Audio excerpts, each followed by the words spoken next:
विजय त्रिवेदी जी, ये जो अशोक सज्जनार साहब जो शब्द यूज कर रहे हैं, ओमकारेश्वर जी, सतीश जी, ये आपको मतलब are they resonating in your years?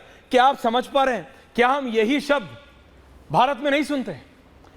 ये एक सोचा समझा प्लान है कि कैसे इंडियन सब कॉन्टिनेंट को डिस्टर्ब करना है। मैं आ रहा हूं आप सबके पास, मैं मेजर तूर के पास जा रहा हूं, then I am coming to a domestic political analyst. Vijay ji, Satish ji, Omkareshwar ji, just give me 2 more minutes। Major तूर, ये पहली बार नहीं है कि अमेरिका बांग्लादेश में इंस्टेबिलिटी चाहता है, पहले में भी। मतलब आप जानते हैं किस तरह से 7th फ्लीट अमेरिका ने भेजी थी। Only major Toor and me with the visuals. आपको याद है ना, जब भारत बांग्लादेश की डेमोक्रेसी के लिए या ईस्ट पाकिस्तान की डेमोक्रेसी के लिए लड़ रहा था, उस समय भी अमेरिका ने या CIA ने 7th फ्लीट उतार दी थी भारत को डराने के लिए। भारत डरा नहीं था। But this will have an adverse impact. ये भारत के ऊपर असर डालेगा, जो बांग्लादेश में ये जो इस्लामिक जिहादिस्ट ये जो कर रहे हैं सड़कों पे, वहां पे लोगों को चिन्हित करके मारा जा रहा है, देखा जा रहा है। मंदिर का इस्कॉन टेम्पल, मैं आपको तस्वीरें मॉर्फ करके दिखा रहा हूं, किसी के हम सब के आराध्य वहां पे मंदिर, काली मां का किसी जो मंदिर, हिंदू घरों को चिन्हित करके उन पे अटैक किया जा रहा है। और ये किसी देश की आजादी का आंदोलन तो नहीं हो सकता, मेजर तूर।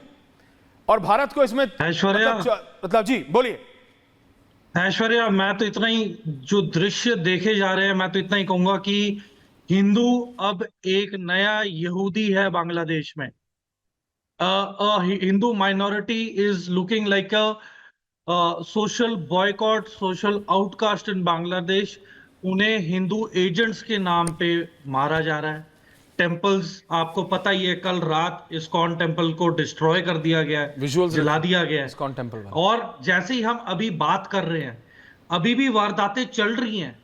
और मैंने जो बांग्लादेश एम्बेसडर टू पोलैंड थी, जिन्हें मैं पर्सनली जानता हूं, मैंने आज उनसे बात की।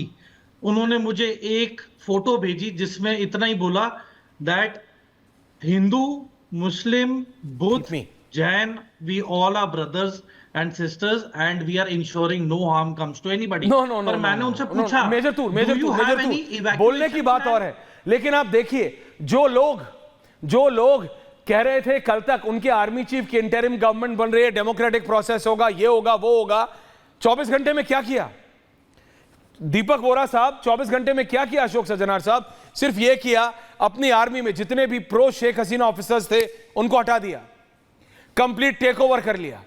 बांग्लादेशी आर्मी में ऐसा रिवैम्प हुआ है टॉप जनरल्स के बीच में, मेजर तूर, जो दिखाता है कि they have no intent to, उनका कोई उद्देश्य नहीं है वापस डेमोक्रेसी की ओर जाने के लिए। और किसी भी जनरल का होता नहीं है। आप 75 से लेके आज तक देखिए, जितनी भी बार हुआ है, आर्मी सत्ता पे काबिज होती है, छोड़ती नहीं है। जी, शेख हसीना ने एक बहुत ही इंपॉर्टेंट स्टेटमेंट दी है अभी रिसेंटली कि a white man offered me an assured re-election if she granted them a airbase. और ये CIA को ही पॉइंट आउट कर रहा है। क्या आज की तारीख में, क्या आप मुझे बता सकते हैं कंफर्मेशन के साथ कि is the US ambassador to Bangladesh present in Bangladesh और हैज ही लेफ्ट बांग्लादेश? नहीं, मैंने कल पूछा था मेजर तूर, मैं बता रहा हूं दीपक वोरा जी, अशोक सज्जनार साहब, एक देश का एनवॉय उड़ा है शेख हसीना के प्लेन ढाका से निकलने के बाद, सिर्फ एक देश का एनवॉय। अब जिसके जितने कांटेक्ट है पता कर ले वो कौन से देश का एनवॉय है। बट मैं ये कह रहा हूं मेजर तूर और सतीश के सिंह, विजय जी और ओमकारेश्वर जी, कि क्या हो रहा है, क्या हम समझ नहीं रहे हैं? क्या ये, इसका क्या असर भारत पे पड़ेगा? सतीश जी, ओमकारेश्वर जी, विजय जी, जो भी आप में से पहले शुरू करना चाहे, sir, you all are senior, कि भारत पे इसका डायरेक्ट असर पड़ेगा? सतीश जी, भारत इससे बचा हुआ नहीं रह सकता, इसीलिए कल CCS ली है प्रधानमंत्री मोदी ने। बट हमको भी अपनी आंखें खोल के देखने पड़ेंगी कि बाहर की ताकतें, विदेशी ताकतों से जो मदद मांगने जाते हैं, तो जब वो मदद करने आती हैं तो ऐसे मदद होती है। सतीश जी, देखिए ऐश्वर्या जी, शेख हसीना यहाँ लाई गई है, बुलाई गई है, वो भी मदद मांगने आई है, और भारत ने अपनी ताकत दिखाते हुए उनको हिंडन एयर बेस पे उतारा है। तो मैं कहूँगा कि भारत ने बहुत साहस का परिचय दिया है, क्योंकि अगर आपके पास पड़ोस में इस तरह के फोर्सेज वहाँ टेक ओवर कर रहे हो और आप किसी को यहाँ पर एक अभी तक ये नहीं रूल आउट हुआ है कि उनको शरण दिया जाएगा कि नहीं, जो आज मैंने सोचा समझा है, सुना है जी। तो ये एक बड़ी बात है। दूसरी बात ये है, मैं आप मुझे गलत समझिए चाहे जो समझिए, नहीं मैं कुछ नहीं समझ रहा हूं सर, जनता इस चीज को मानने के लिए मैं सुनो, नहीं आप भी समझ सकते हैं। मैं कह रहा हूं ये देखिए, ये वक्त ये डोमेस्टिक पॉलिटिक्स का हमारे यहाँ बात करने का नहीं है।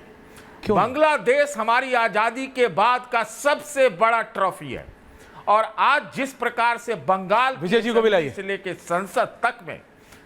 संसद तक में जो सारी पार्टियां एक स्वर में बोल रही हैं, ये मुझे बहुत हौसला देता है। ये देखने को मिल रहा है कि भाई यहाँ प्रजातंत्र की ताकतें मजबूत हैं, और मजबूत है जब विदेश की बात होगी तो सब हम एक हैं। तो इसलिए इसको अभी आप ईवीएम और वगैरह वगैरह से छोड़ दीजिए। अभी एक युद्ध की स्थिति बन गई है भारत के लिए। नहीं आप मेरी बात देखिए सतीश जी, डेवलपमेंट है। विजय जी को भी लाइए, ओमकारेश्वर जी को भी लाइए। एक मिनट देखिए विजय, सतीश जी आपने बिल्कुल कहा कि सब एक भाषा एक ही वाणी में बात कर रहे हैं, बहुत अच्छा लगता है, लेकिन दीपक वोरा जी ने जो कहा मैं उसको नजरअंदाज नहीं कर रहा हूं। आप कह रहे हैं अभी आप मत करिए, विजय जी बिल्कुल बांग्लादेश को उसके एग्जिस्टेंस में लाने के लिए भारत का हाथ है, भारत लाया। शेख हसीना प्रो भारत थी, प्रो इंडिया थी, प्रो डेमोक्रेसी थी। उन्होंने टेररिज्म को, टेररिस्ट बॉडीज को, टेररिस्ट ऑर्गेनाइजेशन को वहां पे बिल्कुल कंट्रोल में ले आई, इसलिए भारत उनके साथ था। अब पर वहां जो हो रहा है, भारत चिंतित है, और हम इसलिए भी चिंतित हैं कि ये वही लोग हैं। आप सोशल मीडिया पे देखिए सतीश जी, मैं क्यों चिंतित हूं, लोग ट्वीट कर रहे हैं कि क्या 7 RCR में स्विमिंग पूल है क्या, वहां पे ये होता है क्या। वहां की जो बिल्कुल मतलब तंग कर देने वाली तस्वीरें हैं, आपने वो तस्वीर देखी सर, और women clothes being shown away as a trophy. आप मान सकते हैं कि ये स्टूडेंट्स प्रोटेस्ट है, it's a Islamic jihadist protest. Satish ji आप ये इस प्रोटेस्ट का कोई समर्थन नहीं कर सकता। और मैं सिर्फ ये कह रहा हूं विजय जी, मैं इसलिए परेशान हूं कि भारत में बैठे वो टुकड़े टुकड़े गैंग वाले मजे ले रहे हैं। वो मजे ले रहे हैं कि देखो बांग्लादेश में क्या हो रहा है, वो मजे ले रहे हैं और वो कंपेयर कर रहे हैं, वो कंपेयर करें। आप चाहे ना, आप चाहे अगर तो मैं 40 ऐसे आपको दिखा सकता हूं Satish ji. I will come back to you, लेकिन मैं विजय जी का व्यू पॉइंट जानना चाहता हूं। Deepak ji I will come back to you ji. पहले हमारी भी सुन लीजिए, जवाब भी सुन लीजिए। नहीं आपका सुना सर, अभी उनके पास जा रहा हूं, फिर आ रहा हूं वापस जी। दीपक जी सॉरी, हाँ विजय जी सर। ऐश्वर्या, दीपक साहब ने, दीपक वोरा साहब ने और सज्जन आर साहब ने और जो हमारे ऑफिसर हैं, उन्होंने जो बात की है वो इंटरनेशनल और पूरी जो कंस्पिरेसी है उस घटना का तो उन्होंने जिक्र कर दिया। मैं कह रहा हूँ बांग्लादेश में जो कुछ हुआ है वो तो हैरानी करने वाला है, तकलीफ देने वाला है, वो तो है ही, लेकिन मैं बांग्लादेश को भारत के संदर्भ में देखना चाहता हूँ। और ये हमारे लिए न केवल चिंता की बात है बल्कि सबक लेने की बात है, जिस और आप इशारा कर रहे हैं क्या हो रहा है। आप समझिए ये हमारे लिए सबक है कि हिंदुस्तान की डेमोक्रेसी, वैसे तो इस पर कोई सवाल नहीं करना चाहिए कि दुनिया में, मैं समझता हूँ अमेरिका को भी छोड़ दीजिए, दुनिया में सबसे मजबूत डेमोक्रेसी हिंदुस्तान में है, लेकिन अपनी डेमोक्रेसी की दुहाई देने के लिए उनका सहारा मत लीजिए, उनकी तरफ मत देखिए। उसका सबब है बांग्लादेश, कि आप अमेरिका की तरफ देखेंगे कि वो हिंदुस्तान की डेमोक्रेसी को बचाएगा, उसके लिए सबक है ये। और आप बताइए, डेमोक्रेसी की लड़ाई अगर बांग्लादेश में हो रही है तो इस्कॉन मंदिर का क्या डेमोक्रेसी के खिलाफ लड़ाई है, बताइए ना। जो 30 से 35 मंदिर अभी तक जो मुझे जानकारी मिली है वो तोड़े गए हैं, उसको देखिए। और जो लोग हिंदुस्तान में, मैं कह रहा हूँ कि कहीं भी माइनॉरिटी हो उसको सेफ पैसेज देना, सेफ रखना, ये सबका कर्तव्य है। तो क्या हिंदुस्तान में जो हर दिन माइनॉरिटी को लेकर हंगामा कर रहे हैं, क्या वो बांग्लादेश की जो माइनॉरिटी पर हो रहा है उस पर कुछ बोल रहे हैं?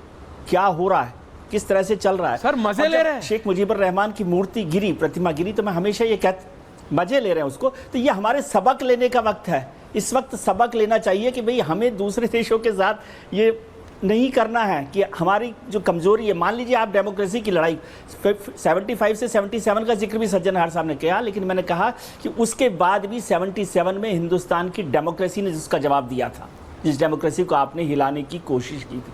तो हिंदुस्तान की डेमोक्रेसी की चिंता मत कीजिए। हर दिन अब तो ईवीएम को लेकर इतनी बहस हो गई, 2 महीने पूरे हो गए, इलेक्शन कमीशन भी मेरे ख्याल से थक गया होगा आपको, ऐश्वर्या को रोज जवाब देते देते कि कहां पर गड़बड़ हुई, कहां सही हुआ, गिन सर देखिए, we are a very complex country, लेकिन हमको ये एक इस्लामिक देश नहीं है। वी आर नॉट सर हमको इस्लामिक देश नहीं, हमारे यहाँ कितनी भाषाएं बोली जाती है, कितने धर्म के लोग रहते हैं। Omkareshwar ji, Deepak ji, I am coming back to you. Sajjanar साहब आ रहा हूँ, मेजर साहब आ रहा हूँ। ओमकार